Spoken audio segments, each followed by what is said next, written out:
دعا مانگنے کے بعد بھی اگر تم اپنے حالات سخت ہوتے دیکھو، پریشانیوں کو، بے چینی کو بڑھتا ہوا محسوس کرو، تو یہ مت سوچنا کہ اللہ سن نہیں رہا،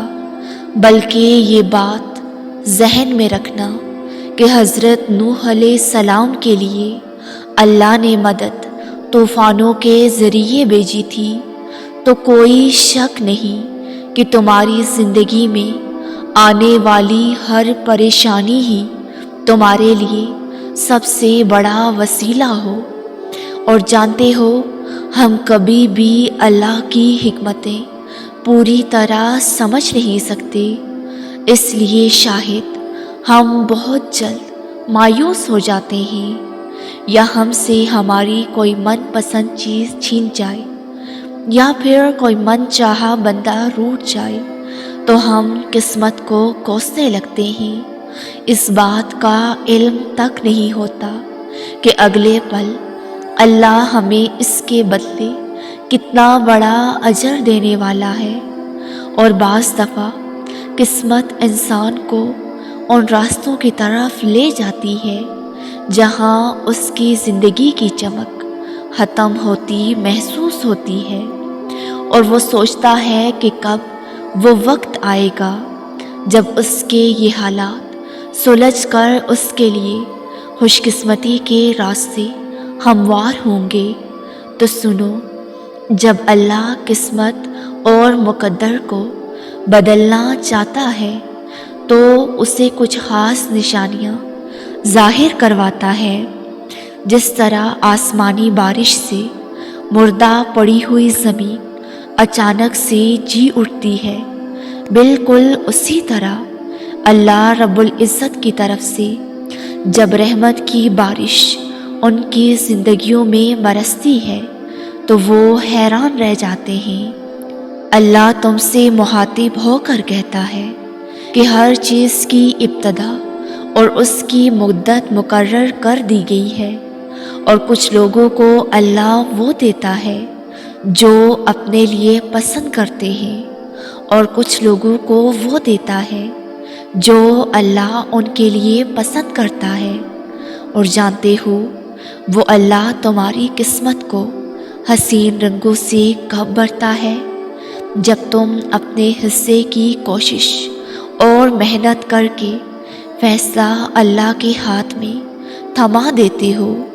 اور مطمئن ہو جاتے ہو، تو اللہ تمہیں ایسی خوبصورت منزل کی طرف لے جاتا ہے جس کی تمنا تم رکھتے ہو۔ ہر انسان کی یہ خواہش ہوتی ہے کہ اس کی زندگی کا مشکل ترین راستہ جلد آسان ہو جائے۔ تو سنو، اگر تم اپنے ارد گرد نظر ڈال کر دیکھو تو یہ ساری چیزیں تمہیں حقیقت سے آگاہ کرنے کے لیے موجود ہیں، اور خود تمہاری زندگی کے بے شمار واقعات یہ ثابت کرتے ہیں کہ اللہ کی ذات موجود ہے جو ساری کائنات پر غالب ہے، کہ وہ جب چاہے بدترین کو بہترین میں بدل دے۔ اور اللہ نے تمہارے دل میں وہ خواہش تمہاری آزمائش کے لیے ڈالی تھی کہ تم ٹوٹ کر رب سے جڑ جاؤ۔ اللہ تمہیں بے حد توڑ کر خود تک لاتا ہے تاکہ وہ تمہیں پہلے سے بھی زیادہ مضبوطی سے جوڑ سکے۔ تمہاری منزل تمہارا رب ہے، تمہیں ملی ہوئی تکلیف تو ایک دن راکھ ہو جائے گی، لیکن اس وقت میں پایا گیا تمہارا رب سے تعلق تمہیں حقیقت کی اڑان دکھائے گا۔ اور اگر تمہیں اللہ یاد نہیں آتا، اگر تمہارا دل اس کی عبادت میں نہیں لگتا، تم کن پڑھتے ہو لیکن فیکون پر یقین نہیں رکھتے، تو ایک دن اذان فجر سے لے کر طلوع آفتاب تک آسمان کا نظارہ کرو، دیکھو وہ کیسے آسمان کے رنگ بدلتا ہے، دیکھو وہ کیسے اندھیروں کو روشنیوں میں بدل دیتا ہے، تو مطمئن ہو جاؤ تمہاری یہ خواہش بس اس کے ایک کن کی مار ہے۔ اللہ رب العزت ہر التجا کو سنتا ہے، لیکن کبھی کبھار ہمارا صبر آزمایا جاتا ہے، ہماری محبت کا امتحان لیتا ہے کہ کیا میرا بندہ مجھ پر اتنا یقین رکھتا ہے کہ میری رضا کے لیے انتظار کر سکے، مجھے راضی کرنے کے لیے صبر کر سکے۔ اور حضرت ابراہیم علیہ السلام کا وہ قصہ جب اللہ رب العزت نے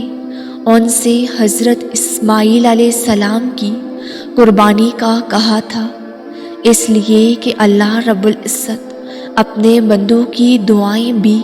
قبول کرتا ہے اور انہیں آزمائش میں بھی ڈالتا ہے،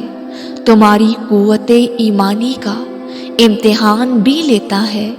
اور اعلیٰ مقامات پر فائز بھی کرتا ہے۔ اور سنو، یہ دعائیں نہ عرش سے واپس موڑی جاتی ہیں اور نہ ہی رد کی جاتی ہیں، اور اگر کسی دعا کا جواب ابھی تک نہیں آیا تو بس تھوڑا اور صبر کر لو، وہ بہترین وقت میں تمہیں وہ سب عطا کرے گا جس کے تم خواہش مند ہو۔ یقین رکھو کہ اس کی ذات باری تعالیٰ کے گھر میں دیر ضرور ہے، مگر وہ اپنے در پر آئی ہوئی صداؤں کو کبھی ادھورا نہیں چھوڑتا۔ اور جو معمولات تمہاری دسترس سے باہر ہیں انہیں رب کے حوالے کر کے مطمئن ہو جاؤ، کیونکہ تمہاری تقدیر صرف اللہ ہی بدل سکتا ہے۔ وہ عنقریب اس آزمائش سے تمہیں نکال کر ایک خوبصورت زندگی نوازے گا انشاءاللہ۔ ویورز، اگر آپ کو یہ ویڈیو اچھی لگی ہو تو لائک اور کامنٹ کے ساتھ ہمارے اس نیو چینل کو سبسکرائب کر دیں۔